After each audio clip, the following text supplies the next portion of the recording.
Now, I'm a writer. I'm not an activist by background or training or anything else, okay? What I like to do is sit in my room and write.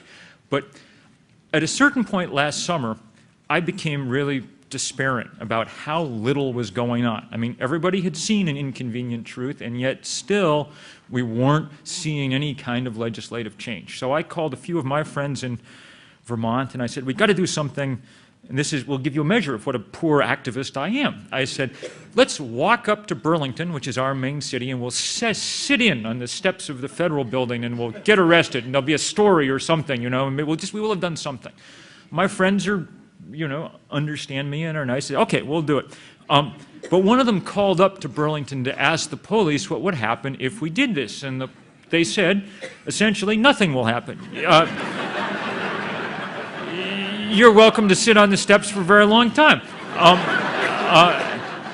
The intimation was that we'd need to burn down the federal building, and the carbon emissions from that were prohibitive. So, instead, we quickly organized this kind of pilgrimage, okay? We called everybody we knew. We said, let's just start walking. And for 5 days, we walked up toward Burlington, and along the edge of the highway, and we'd camp in fields at night and do programs in churches in the evening. By the time we got to Burlington, there were 1,000 of us, okay? Which, for Vermont, is actually a very large number of people. And it was more than large enough to get all of our candidates for federal office to come and meet with us down by Lake Champlain in this big rally. And, you know, we asked them all. We didn't just ask them to come talk and give some kind of vague description of how worried they were about global warming and, you know, our children and yada, yada, yada. We asked them to sign on. We said, we think we need to cut carbon emissions 80% by 2050. You can either sign this statement or not. Well, one by one, they got up on the stage before they talked, and they all signed, even the very conservative people running for Congress. The woman who was running for Congress on the GOP ticket and who almost won had said 2 months before in her announcement speech that she wasn't sure that global warming was real and that more research needed to be done. Well, the research that needed to be done was how many people were going to walk across Vermont, okay?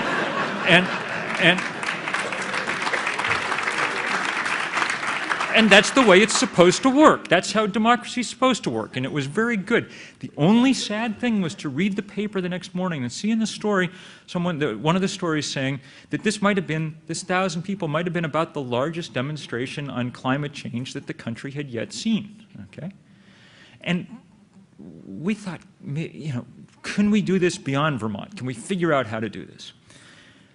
So, on January 10th of this year, we, and by we I mean me and 6 kids who had graduated in the previous 6 months from Middlebury College, where I teach, launched a website, stepitup07.org, okay?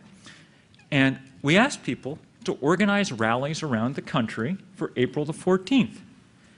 Now, we had no organization, and we had no money, and so we had no expectations. Our secret hope, which we didn't tell anyone because it seemed sort of preposterous, was that we might be able to organize 100 of these rallies by April 14th, which would have been about 100 more than there'd been before, okay? And so we went to work, emailing and whatever else, okay? As it turned out, the thing took off like a rocket. Not because of I mean, we're good, right? But we weren't that good. It wasn't really just our organizational skills that made this happen. It was the deep desire of people all across the country to finally take action on something. All those people who had screwed in the compact fluorescent light bulb, and while they were doing it thought, I'm not sure this is going to solve global warming by itself. What else can I do? By a week ago Saturday, there were 1,400 of these demonstrations in all 50 states and with all kinds of people. Some of them were run by environmental groups.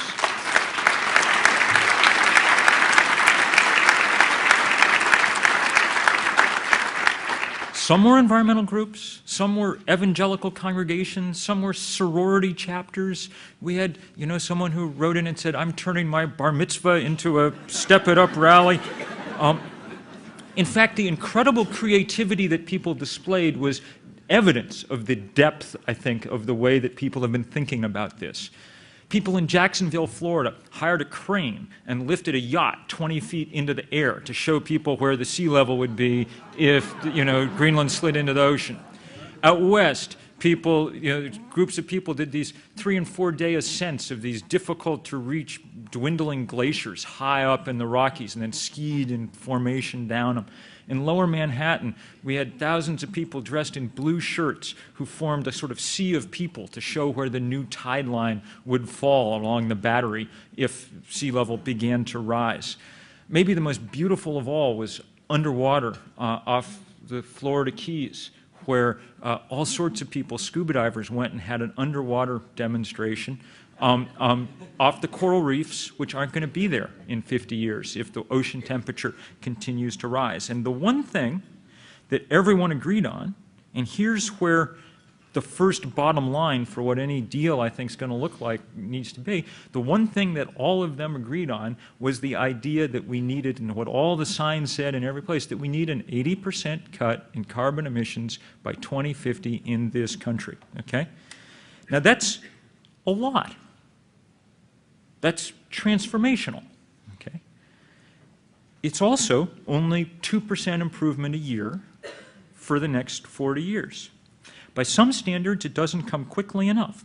It's the closest we can find to the sort of compromise between the politically and economically possible and the scientifically necessary. And anything less than that doesn't begin to meet those tests, okay? We need to put that kind of limit on. It needs to be a hard limit, and it needs to be steadily ratcheted down year after year after year.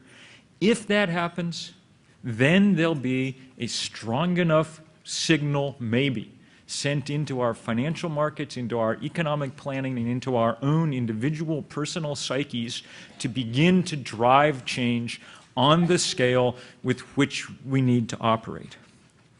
The other part, I think, of this deal that's kind of emerging, at least from civil society's point of view, is the idea that there cannot be new coal-fired power plants opened in this country using conventional technology.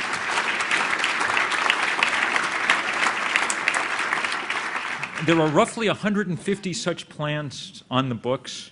If any significant percentage of them get built, then all the other discussion of this is moot, not only because our carbon emissions are just going to keep going through the roof, but also because we will have lost whatever possible leverage we have with China and India to keep them from opening an endless series of coal-fired power plants in the next couple of decades.